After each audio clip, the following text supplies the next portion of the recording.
and don't think of how to manipulate the whole process, because if you see the position, sometimes when you see the positions of politicians, you just notice that it's not because they love the country, it's because of what they had intention of doing, and that this one is they are able to manipulate this one better.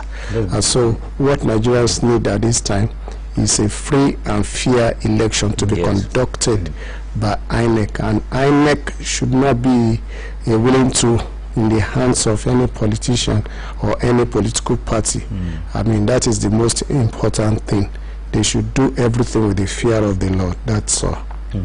That is what you are saying now is that it's because of their own selfish interest. Well, it may be. We are only saying it. They may have their reasons, which may also be genuine because of the Nigerian factor. Yes, Nigerian factor is there, but at the same time, I mean, how did we get here? Is it not because of the lackadaisical attitude of our leaders that brought us to this stage, instead of facing the real factor and governance in this country?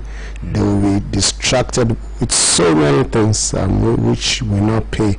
I mean, they will not help in the development of the country. So when it's not time to use that which is needful, they will now say that it is impossible. So because they did not take their time to know what the country really needs at every point in time, I mean, to develop it fully, and they will now be, I mean, shifting blames. And you know that the signing occurred days after the Independent National Electoral Commission, INEC, released the timetable for the 2027 general elections. That is which means that it is intensifying concerns among opposition stakeholders that the amendment was designed to favor the ruling party. Well, that is what I think. Well, now this one says some of the civil society organizations. The executive director of Yaga Africa, Samson Itodo, described the bill as a step backward rather than a reform. And he said, first, this bill that was passed, it is an absolute missed opportunity for transformative electoral reforms because it fails to address critical gaps. It signals a regression. Well, that is according to that organization. And this one is also coming from a former director of INEC, Oluyole Uzi. He has warned that key provisions of the newly signed Electoral Act 2026 could weaken transparency and further erode public confidence in Nigeria's elections if not urgently clarified and properly implemented. And speaking on politics today on China's television, Uzi said the speed with which the bill was signed into law left little room for sober reflection on its most contentious sections. Well, let's see how it unfolds. But meanwhile, in a statement on Wednesday, the one Anambra lawmaker, said it is quite interesting that even before the ink with which the parliament crossed the T's and dotted the I's on the clean copies of the bill dried up, the president has gleefully put his imprimatur on the bill, leaving Nigerians to wonder if indeed the executive had ample time to look through the documents. That is what worries me now. People don't really understand what this is. Yes, they don't understand. Even when, as a lawmaker, is saying that did they even look at the documents before signing, giving the president for him to sign the amended bill? Well, let's just give the present administration the benefit of the doubt, because even if the ill transmission was approved, I mean, people will still criticize. I mean, some that we never agree with it, we also criticize. But the most important thing is to do it with open mind, and to do it if we put our hands together and to say that this thing will, succeed, definitely it will succeed. But if we say, because some might, deliberately want to bring this thing down, so that they will be justified as saying that we have told you this thing will not work, and now see what we have said. Now, I have this one here talking about the National Assembly now.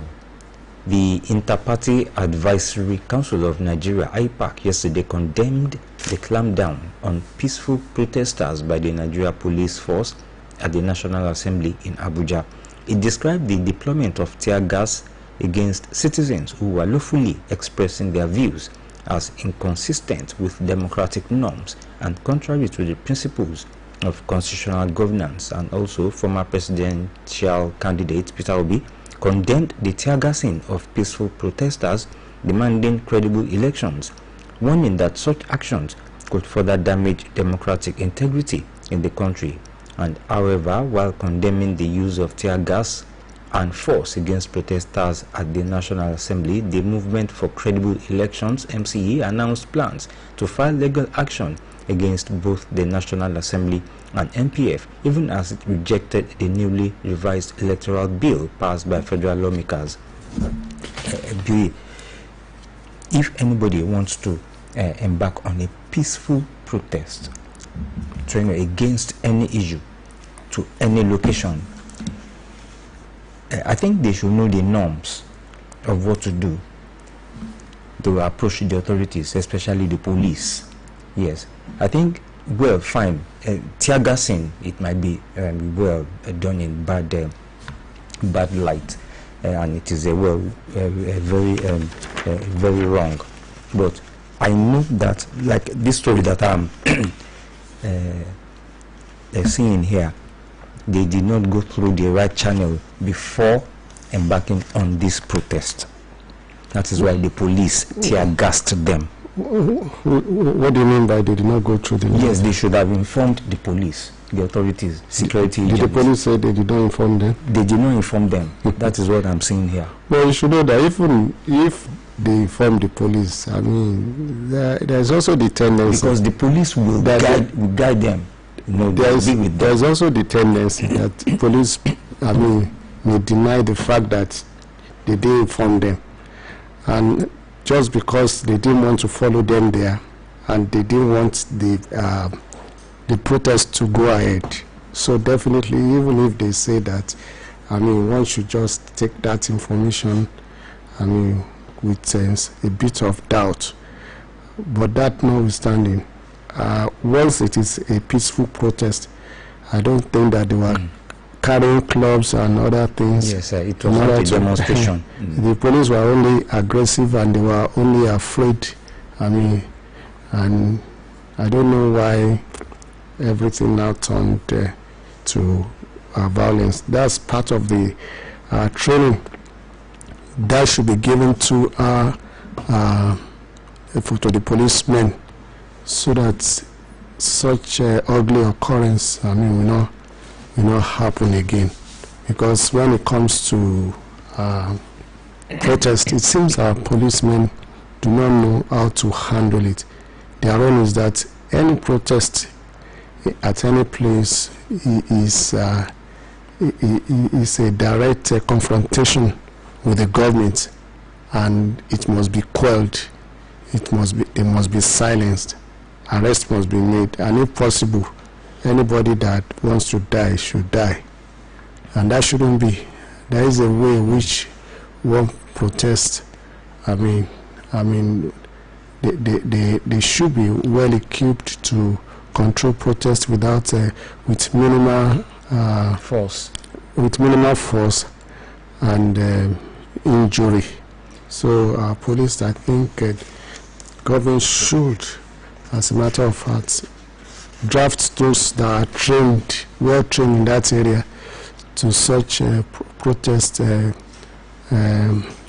march, They know those that are trained, they know those that are not trained.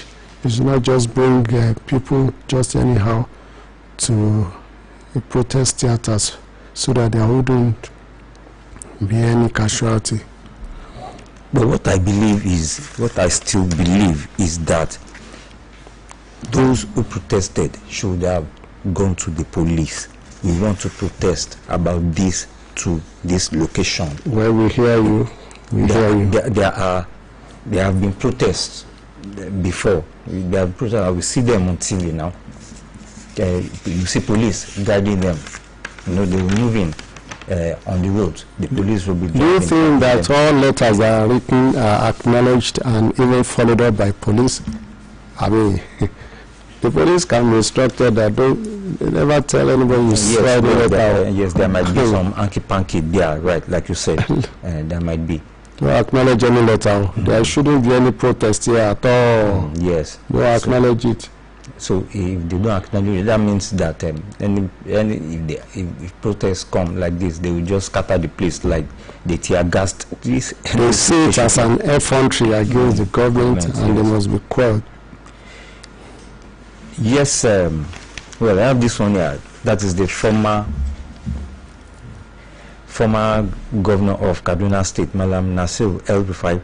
Yes, he was on Wednesday released by the Economic and Financial Crimes Commission. And another twist, he was, however, reportedly taken into custody again by the operatives of the Independent Corrupt Practices Commission and other related offenses. And sources at the EFCC confirmed to The Punch on Wednesday night that the former governor had been released but was shortly taken into custody by operatives of the ICPC. Dubuwala, yes. Well, he was released by the EFCC and taken into custody again by the the ICPC. Well, he should, since he was taken into custody, I'm sure he will, explain himself, and after interrogations and questions and answers and all those, he will explain himself. What and what he did, what and what he did not do. He will explain himself so that people will know. And yes, that is what is on ground now with El-Rufai. Well, El-Rufai has been arrested, by one operative, and also immediately after he was released, he was again rearrested by another one, the ICPC. Well, definitely one knows that the ordeal has just begun, yes. Because El-Rufai has been targeted by the government. Seems to have been targeted by the government before because of his outspokenness, and now that he's now, in custody, the government will want to maximize it so that they will do a thorough investigation. That has been how they have been doing it. El-Rufai has been in government before. I know that he should expect this process, but then the question is the process right? Is it good? Once somebody is released, should another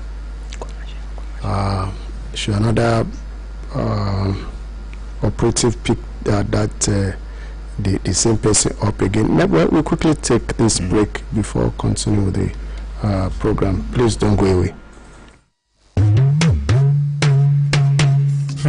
Bàbá, ẹ̀gbọ́n tó nílò òun wí ni. Mo kúkú gbọ́, ó ní ọmọlúàbí pọ́nbélé. Ọmọlúàbí pọ́nbélé?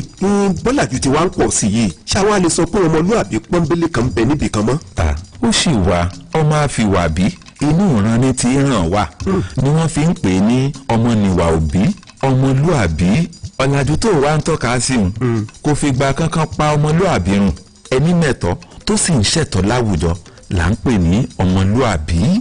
Ẹ ṣeun bàbá. Orúkọ rẹ yẹ kọ́tàn yẹniyẹni ju aṣọ ara rẹ lọ. Ìwọ ọmọlúàbí kò kúta rí, kò sì lè kúta láéláé. Jẹ́ ọmọlúàbí. àjọ ìjọba ìpínlẹ̀ Ọ̀yọ́ tí ń runi sókè tanijí kálẹ̀ gbárùkù ti dàgbàsókè àmúlùdùn àtọrọ̀ ajé èyí ni Ọ̀yọ́ State Mobilization Agency for Socio-Economic Development OMASED ní ṣùwàlétí.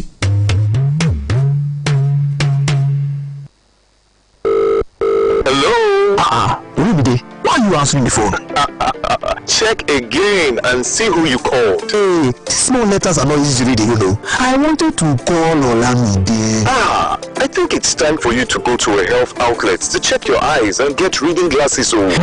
Health outlet? For reading glasses? Yes. If you're 35 years or older, receive free vision screening and affordable reading glasses at designated health outlets near you. As we age, our eyes need a little support to see clearly. Visit a health outlet nearby for a free eye check and affordable reading glasses today to see the difference. Call 0706-489-9614 for more information. That's 0706-489-9614. This message is brought to you by the National Eye, Ear and Sensory Function Health Program of the Federal Ministry of Health and Social Welfare in conjunction with Vision Spring Nigeria. Vision Spring. See well, do well. Any motor where you dey drive, you need confirm protection, no. For your engine, no. Get your make a mobile, make it mobile, oh, make it mobile. Yeah. Anywhere you dey, your motor deserve to be number one, yo. Make it mobile, oh, make it mobile. Yeah. You carry the go, make everybody join me, say, make it mobile. Make you go with the best. Make it mobile.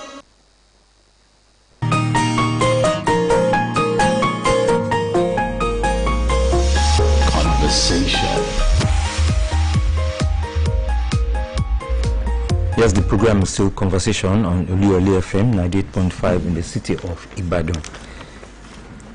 So as we are saying, now that he has been rearrested, the federal government should do the needful and ensure that investigation is quickly done. I mean, the ICPC should do the needful and ensure that investigation is quickly carried out, because this man is, I mean, also is not an ordinary man. Yes. Don't you think he has some skeletons in his cupboard, because he was released by the EFCC and immediately retaken by the ICPC? That is what the ICPC is saying, that there still has some skeleton in his cupboard, and whatever skeleton in the cupboard should be quickly, I mean, unraveled, so that it will quickly be released, because one should know that he's also as popular, I mean very popular even in this country. He has his own sympathizers, and there shouldn't be miscarriage of justice. People should not look at it as if, I mean, they just want to, they were really after him to take him down. So that is the most important thing, because people should not turn against government and say that this man is unjustifiably arrested. So that's what government must be careful about, why they say that they should quickly charge him even to court at this point in time. Yes. Now, just quickly back to the issue of the e-transmission. Those that are, fully in charge of the transmission process, I mean the operational organization, that is the telcos, telecommunications, well, I think they are in charge of the process. They are saying that notwithstanding President Bola Tinubu's signing of the Electoral Act 2026 amendment into law yesterday, and despite lingering debates on result transmission, Nigeria's leading telecommunications operators have dismissed claims by some National Assembly members that the country lacks the infrastructure for real-time electronic transmission of election results, and defending its decision to sign the amendment at the Presidential Villa, Abuja. President Tinubu said the credibility of elections depends more on proper management and human oversight than on real-time electronic transmission of results. And well, in a sharp contrast, the telecos insisted that the objections are based on half-truths rather than current industry data, and the operators, including some mobile companies argued that Nigeria has sufficient network coverage to support the electronic transmission of polling units results to the Independent National Election Commission's result viewing portal IREV and collation centers ahead of the 2027 general elections.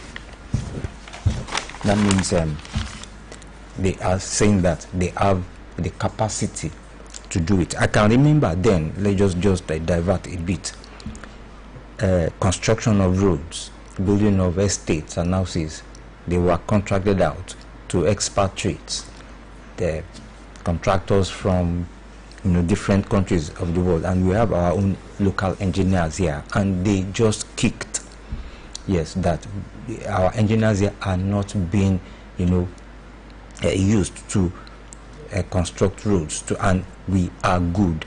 Now this is the kind of scenario that is happening now. Now they have kicked the telcos. They have rejected the objection to the e-result transmission. They are saying that it can be done. Well, irrespective of whatever they have said, the deed is already done. President Bola Ahmed Tinubu has already signed the bill into law, and just like I said earlier, I mean, there will be argument for and against it. So definitely, whichever way it goes, there will still be argument against it. I mean, whatever decision that is taken. Now that the decision has been taken, I mean, let's keep our fingers crossed and let's see what's going to happen. I mean, time will tell whether it will happen. But everyone that will be involved in it must join his hand. I mean, we must join our hands together so that we achieve we achieve it at the end of the day. Well, this is coming from Jos. Yes, the Plateau State capital.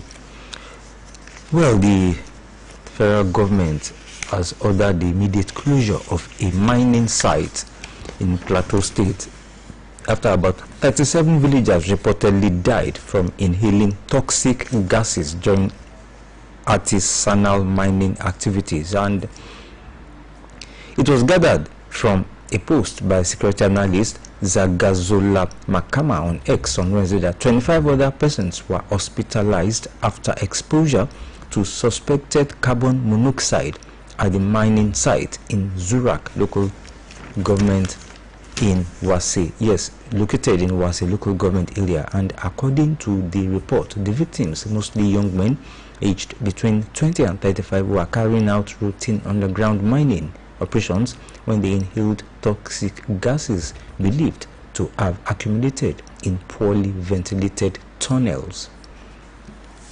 And yes, I can remember when I had the opportunity of being in Jos.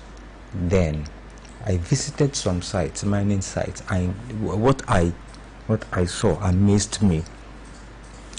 You will see a land, normal land, and it will be leveled to the bottom, because of mining. They are mining of tin.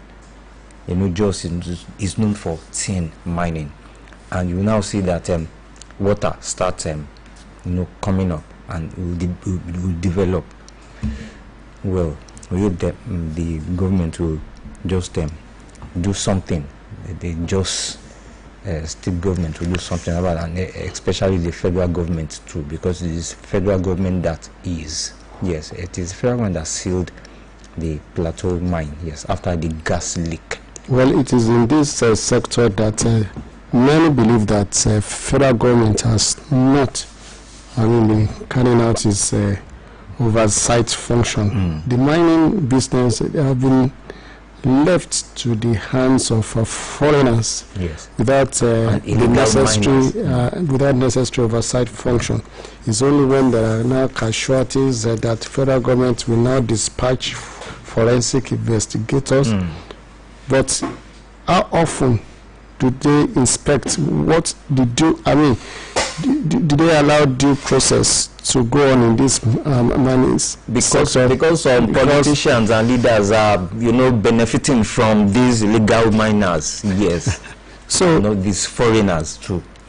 Federal government should now focus on this mining sector because one, it is where problems spring forth even in the country. I mean, talking about terrorist activities and other, problems, and federal government should, do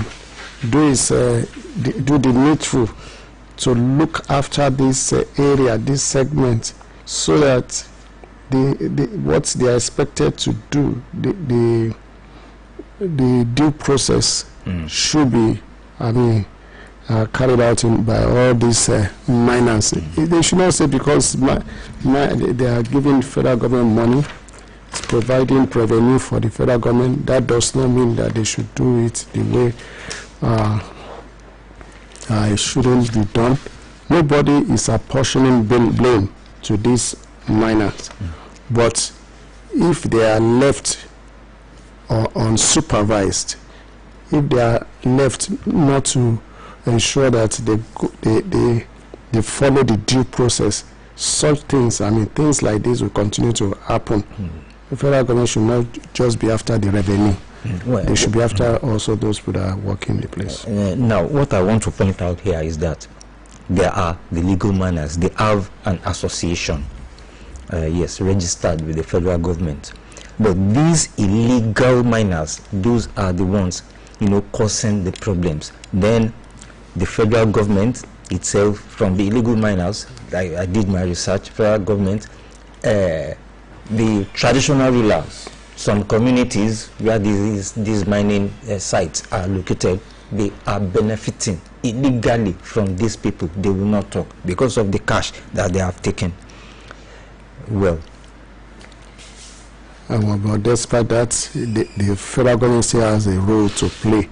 Yes. Curbing the activities of illegal miners and ensuring that those, that are doing their proper business, they also follow the due process. Not because they are giving us the revenue, but because they must work according to the rule and the law and order. Yes, this one says, remember the fracas that occurred at Ondo day before yesterday, where some APC leaders and members were, they were beaten, yes, blue and black, by some political thugs.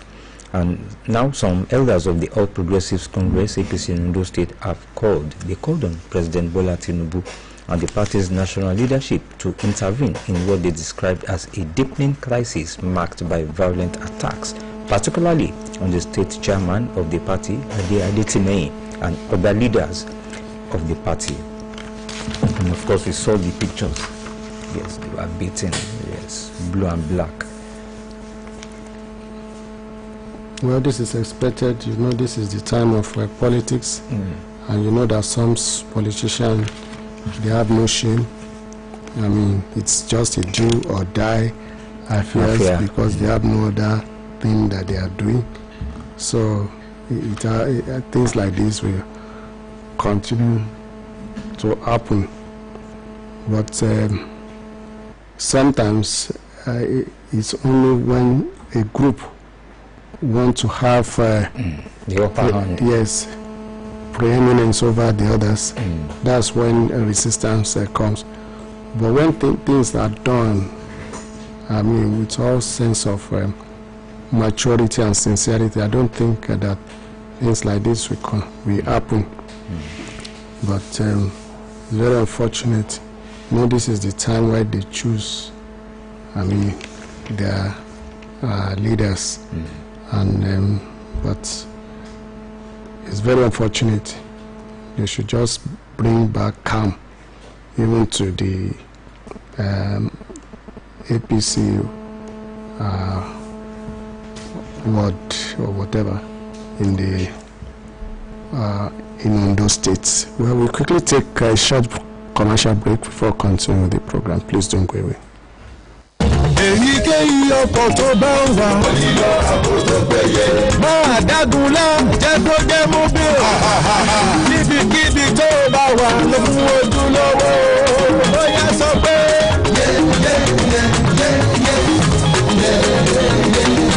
jẹ́ kó jẹ́ mú bí o. bóbi ní ṣúlẹ̀ ọjọ́. jẹ́ kó jẹ́ mú bí o. lọ pẹ̀lú ojúlówó.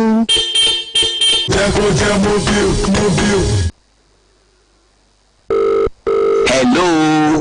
Olumide, why you dey answer the phone now? Oh boy, look again, make you see who call you. Chai! Omo, this small text no easy to read again, oh. Now Olamide I be one call. E be like Satan don reach for you to enter one health outlet. Make dem help you check your eye, make you come also arrange reading glasses. Reading glasses for health outlets? Well, if you don reach your past 35 years, you fit get free vision screening and reading glasses wey dey affordable for some health outlet wey near you. As we don dey age, our eyes need small support to take dey see well. Enter any health outlet wey near you for free eye check. Come get reading glasses wey dey affordable to take dey see well.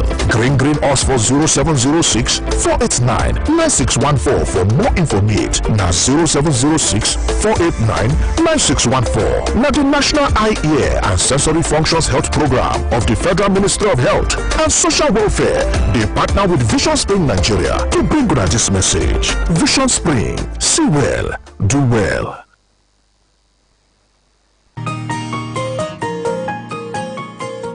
Yes, conversation is the program.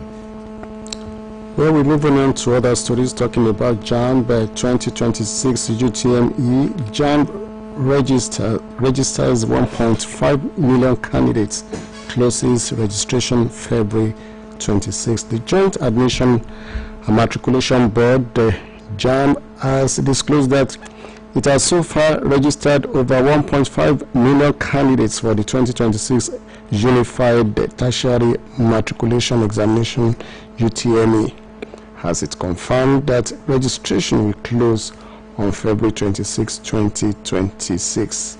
A public communications advisor of JAMB, Dr. Fabian Benjamin, in a statement on Wednesday in Abuja, said the e-pins vending for the UTME will end at midnight on Thursday next week. Well, JAMB has JAMB registers 1.85 million candidates, closes registration on February 26. Oh, yes, look at that stack number yes, of and we candidates. Hope, yes, and we hope all goes well. Considering the controversies that surrounded the past one, then. That we were talking about e-transmission. Yes. This is another one that needs technology, and everything must be on deck. To ensure that there is a hitch-free registration and conduct of the examination. Yes. And the number keep on rising every year, and only limited number of candidates were granted admission. Yes, 08055009850 or 07055551985. The program is Conversation. It's your turn. Hello, good morning. Good morning. Good morning. This is Akambi Adebayo from Iwo. God bless you, sir. Amen. Talking about police and policing in Nigeria, I want to register my own opinion. I'm not being antagonistic or trying to belittle the services of the police in Nigeria, but the slogan saying that police is your friend is nothing. It's not. It's craft. Now, quickly let me bring you back to the memory of what happened to me years back when I lost my daughter. I went to the police to report the case. I met one policeman on the counter, and he asked me what I wanted, and I told him. Do you know what he told me? He said, your name? I said, I can be Adebayo. Say, so you are Yoruba man, you started blowing English, you started blowing grammar. You don't even attend to the case. For the past 35 minutes, I was standing before him until my people came. Until my people came from home to tell me that the daughter has been found eventually. And I look at him, I said, please let me tell you, you are in misspeech here. So many of them misspeech. Who pays the piper, the too. The federal government has the police, and they can use them the way they want. Like Brother Adeoye said, they may not acknowledge the receipt of the letter given to them for the protest. That's what they do. If you have one problem or the other, you go to police, then you know who they are. That's it. God bless you, sir. Thank you very much.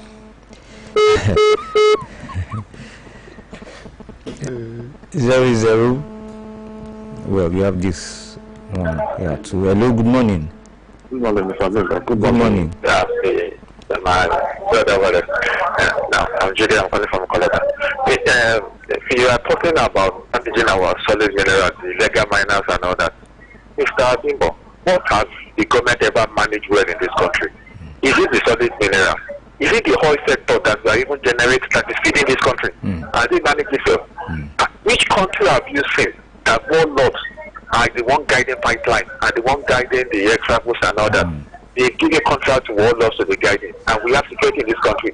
And we think it's normal. Everybody is moving about their business that that's a normal thing. Don't follow can guide now. They can give contract to OPC. They can give contract to EAPL. You know, that kind of mentality. They are all happy and say it's normal. What exactly? Even the farmland that we are managing, there have been war on farmland and they've been killing people on farmland. So what has government ever managed well in this country? Nothing. So we are just managing. This is something. A primary 5 or primary 4 graduates can manage this country, and this country will not collapse because those who are even educated qualifications that are managing it, the country did not collapse. So why can't the primary 4 or the apprentice organizer manage this country? This country will not collapse. That's just it. So thank you. Good morning. Thank you very much. Yes, I understand what you are saying. You know, on a lighter note, those that are put in place to manage some, to secure some places, they know the terrain, so they will, take care of that. Hello, good morning. Hello, good morning. Good morning. I'm Alex Oda. Mr. Nwere, good morning. In short, transition. Not in US, not in UK, and other countries. But I ask you a question, Bimbo. In that country mentioned, can them turn 10 to 100? That's the question to answer. Now, they find a lot of quickly inside the protest. Bimbo again said, the name of police. How do you know the name of police? They are for police because they will know where they are going. Right for another assembly, their protection, they don't quickly say no. All of the people, we know where they are going. They are going to write a vote. No point that they go and vote. Let to continue. For me, I'm not voting because that's the thought. That's the purpose. That's why I go do it. Whatever it is. Thank you so much. Thank you very much, Mr. Nwere. Well, yes, hello, good morning. Hello, good morning. Good morning. I'm Monsura calling from yeah, Monsura, thank you very much for calling. God be with us and God bless Nigeria. Amen. Our president has sought to use electronic transmission in year 2007 to conduct election. But what I want to tell them is that we should fear on God for us on what we want to do for us about the election that we want to conduct in year 2007. Because the fear of God is very, very important. God will be with us. Thank you very much, Monsura. Well, I quickly want to take this one from Vanguard newspaper, and this one is coming even from Gani Adams. It says, plan the Kwara attacks, time to act is now. is it the Ààrẹ Ọ̀nà Kakanfò of Yoruba land, Iba Gani Adams, has strongly condemned the planned terrorist attack targeting residents of Ira, Inaja, Aho, and other communities in Oyo, local government area of Kwara State.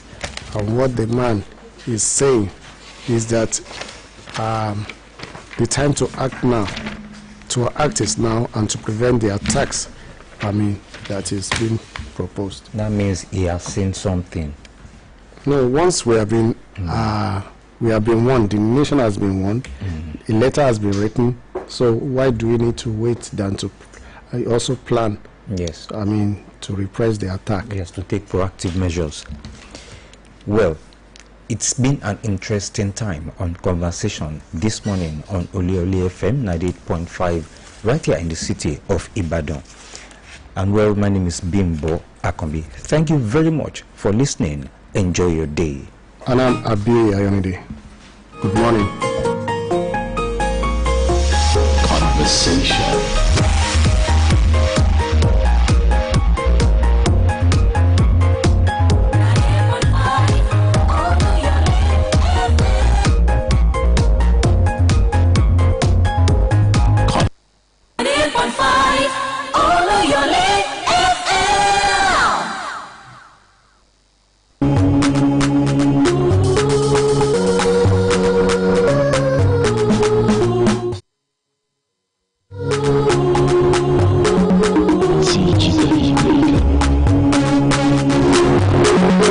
Teach